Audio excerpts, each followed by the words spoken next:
Hello दोस्तों, welcome है आपका हमारे यूट्यूब चैनल में। Pensioners, family pensioners as well as कर्मचारियों के लिए 5 बड़े अपडेट लेकर आया हूं। पहला बड़ा अपडेट है कि ईसीएचएस जो आप ज्वाइन कर सकते हैं बिना किसी फीस के। कैसे ज्वाइन कर सकते हैं, किन किन पेंशनर्स को मिलेगा वो भी मैं बताऊंगा।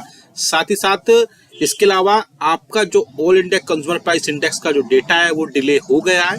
इस मंथ का जो है डेटा नहीं निकल कर आया है।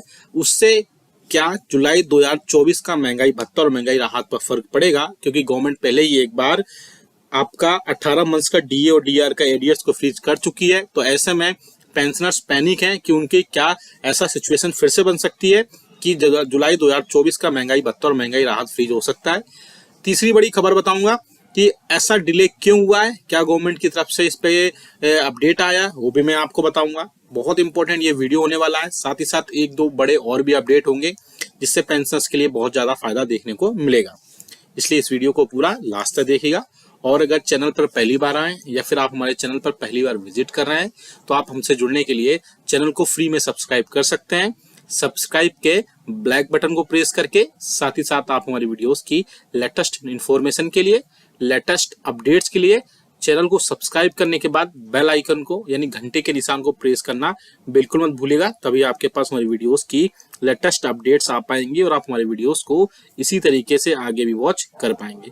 आप हमारे चैनल पर pensioners, family pensioners as well as कर्मचारियों के वेलफेयर से रिलेटेड नोटिफिकेशंस, सर्कुलर्स और इंफॉर्मेशन अपडेट्स देते हैं। साथ ही साथ जो पेंशनर्स कमेंट्स करते हैं उनकी प्रॉब्लम को लेकर के उनका भी समाधान या समस्या की जाती है। साथ ही साथ उनको इन सब के बेनिफिट से रिलेटेड क्या अपडेट्स करने हैं, क्या कार्रवाई करनी है, वो भी अपने चैनल पर बताते हैं। चलिए पहली बड़ी खबर की तरफ लेकर चलते हैं कि ईसीएचएस ज्वाइन आप कर सकते हैं फिर से, लेकिन उसके लिए किन किन पेंशनर्स को लिए एक एलिजिबिलिटी दी गई है। तो आपको पता है ईसीएचएस ज्वाइन करने के लिए काफी पैसे देने पड़ते हैं और अब जो है इन पेंशनर्स के लिए ईसीएचएस फिर से फ्री में कर सकते हैं। यानी कि ऐसे पेंशनर्स जो वॉर डिसेबल्ड हैं या फिर वॉर विडोज हैं या फिर इसके अलावा उनके जो है डिपेंडेंट हैं, उनके फैमिली मेंबर्स, वो सब ईसीएचएस ज्वाइन कर सकते हैं।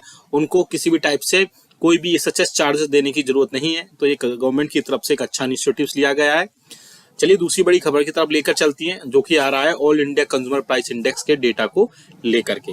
आप सभी को पता है कि इससे पहले या हर मंथ के लास्ट वर्किंग डे को सरकार की तरफ से, लेबर ब्यूरो शिमला की तरफ से एक all India consumer price index का डेटा पब्लिश किया जाता है और उसी के बेसिस पर आपका महंगाई भत्ता और महंगाई राहत तय होता है। लेकिन इस मंथ जो है all India consumer price index का डेटा का जो रिपोर्ट है लेबर ब्यूरो शिमला की तरफ से पब्लिश नहीं किया गया और उसके चलते अब क्या जुलाई 2024 का डीए और डीआर डिले होगा वो तो हम बाद में बताएंगे इसमें। लेकिन उससे पहले एक और बड़ा इफेक्ट पड़ेगा आईडीए एम्प्लॉइज के लिए। आईडीए एम्प्लॉइज जो इंडस्ट्रियल डेवलपमेंट के एम्प्लॉइज होते हैं उनको बहुत ज्यादा फर्क पड़ेगा। जो पब्लिक सेक्टर के एम्प्लॉइज हैं उनके लिए, क्योंकि उनके लिए बहुत ज्यादा चीजें डीआर पर ही डिपेंड होती हैं और डीआर उनको अगर टाइम पर नहीं मिलेगा या फिर बढ़ता हुआ डीआर नहीं मिलेगा तो उनको उसी हिसाब से उनकी सैलरी में सीधा सीधा डायरेक्टली असर देखने को मिल सकता है। इसलिए जल्द से जल्द जैसे ही all India consumer price index का डेटा आएगा उनकी सैलरी फिर से रिज्यूम हो जाएगी।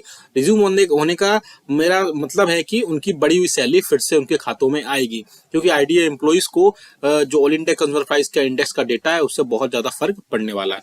हालांकि फर्क सभी को पड़ेगा, क्योंकि जो जुलाई 2024 का डीए और डीआर है उस पर भी इसका इफेक्ट पड़ सकता है। क्योंकि आपको पता है कि जब फरवरी की all India consumer price index का डेटा आएगा उसी के बाद नेक्स्ट मंथ का all India consumer price index का डेटा आएगा। मेरे पिछले 10 साल के एक्सपीरियंस में ऐसा पहली बार हुआ है कि all India consumer price index का डेटा को रोका गया और अभी तक उसको पब्लिश नहीं किया गया है। हालांकि इससे जुलाई 2024 के महंगाई भत्ते और महंगाई राहत पर मुझे नहीं लगता कोई फर्क पड़ने वाला है, क्योंकि वो पब्लिश फिर से हो जाएगी, पब्लिश होगी और बढ़ते हुए रेट्स पर, यानी कि बढ़ते हुए रेस्पेक्टिवली आपको 50% के बाद जो रेट्स आएंगे 54, 55 तक जो भी डीए और डीआर पहुंचेगा उस पर आपको बड़ी हुई दर पर ही आपको महंगाई भत्ता और महंगाई राहत मिलेगा। इसमें कोई भी पैनिक या घबराने वाली जैसी कोई सिचुएशन नहीं है। आपको 54 या जो भी percent all India consumer price index का डेटा बनेगा उसके हिसाब से आपको वहां पर मिल जाएगा। वो उसमें आपको कोई भी डिले जैसी सिचुएशन नहीं होगी। अब बात करते हैं कि जो अभी डिले हुआ है all India consumer price index का डेटा, वो पब्लिश क्यों नहीं किया गया है गवर्नमेंट की तरफ से? क्या उस पर कोई अपडेट आया या ऑफिशियल कंफर्मेशन आया है? तो मैं आपको जानकारी के लिए बता दूं कि अभी तक गवर्नमेंट की तरफ से ऐसा कुछ भी अपडेट नहीं आया है कि all India consumer price index का जो डेटा है वो क्यों डिले किया गया है। मुझे लगता है कि आगे आने वाले दिनों में फरवरी मंथ का जो all India consumer price index का डेटा है वो पब्लिश कर दिया जाएगा और उस डेटा के हिसाब से आगे आने वाले दिनों में आपका जुलाई 2024 से महंगाई भत्ता जिस हिसाब से बढ़ेगा उसको उसमें ऐड कर दिया जाएगा। हालांकि आईडीए एम्प्लॉइज के लिए इसमें काफी इफेक्ट पड़ेगा और पब्लिक सेक्टर के जो एम्प्लॉइज है उनको भी इसमें काफी चीजें देखने को मिल सकती है। अब बात करते हैं एक और बड़ी खबर की कि फिक्स्ड मेडिकल अलाउंसेस पर भी एक बड़ी अपडेट देखने को मिल रही है।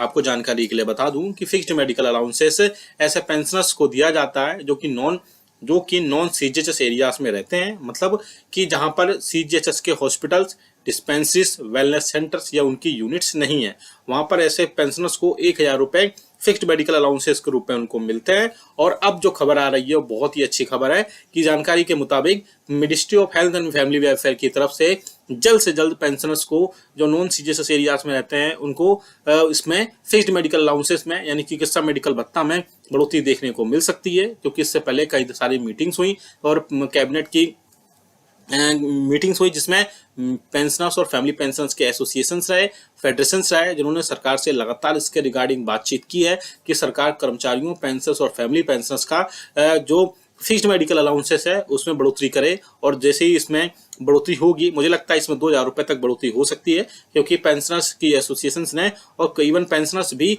फिक्स्ड मेडिकल अलाउंसेस को बढ़ोतरी को लेकर के लगातार सरकार से रिक्वेस्ट कर रहे थे और उन्होंने 3000 रुपए तक फिक्स्ड मेडिकल अलाउंसेस को बढ़ाने की बात कही थी। लेकिन मुझे लगता है कि 2000 रुपए तक इसमें बात बन सकती है और जल्द से जल्द कोई ना कोई अपडेट निकल कर इसमें जरूर निकल कर आ सकता है। तो आप फिक्स्ड मेडिकल अलाउंसेस को आगे कोई ना कोई इसमें अपडेट निकल कर आएगा जिससे पेंशनर्स को बहुत ज्यादा राहत देखने को मिल सकती है।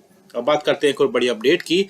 बड़ी अपडेट आ रही है आपके पेंशन स्लिप को लेकर के। मैंने पिछले दिनों एक वीडियो अपलोड किया था, वीडियो बनाया था, सेपरेट सारी चीजें हुई थी जिसमें पेंशनर्स और फैमिली पेंशनर्स के सारी चीजें क्लियर की गई थी उसमें कि आपकी पेंशन स्लिप आपके अकाउंट में आप उसको उसको डाउनलोड करते हैं, लेकिन आप अपने मोबाइल पर, व्हाट्सएप पर या ईमेल के जरिए भी मंगा सकते हैं। मैंने एक नंबर भी पहले पब्लिश किया था, उस नंबर पे आप अगर आप एसबीआई के पेंशनर्स हैं तो आपके लिए बहुत अच्छी बात है, आपको व्हाट्सएप पर ही डायरेक्ट आपकी पेंशन स्लिप आपको मिल जाएगी। उसमें आप अपने सारी चीजें अपडेट्स देख सकते हैं, चाहे आपकी जितना भी इनकम टैक्स कट हुआ हो या आपके नॉमिनीज हो या आपके रैंक्स क्या है, डेट ऑफ बर्थ क्या है, क्योंकि इनके चेंजेस होने से भी कई बार पेंशनर्स की पेंशन में जो है रुक जाती है और पेंशनर्स बहुत टाइम तक भटकते रहते हैं और उनको पेंशन उनके समय पर नहीं मिल पाती है। तो आप पेंशन स्लिप वगैरह भी व्हाट्सएप पर देख सकते हैं। एक अच्छा इनिशिएटिव गवर्नमेंट की तरफ से लिया गया है।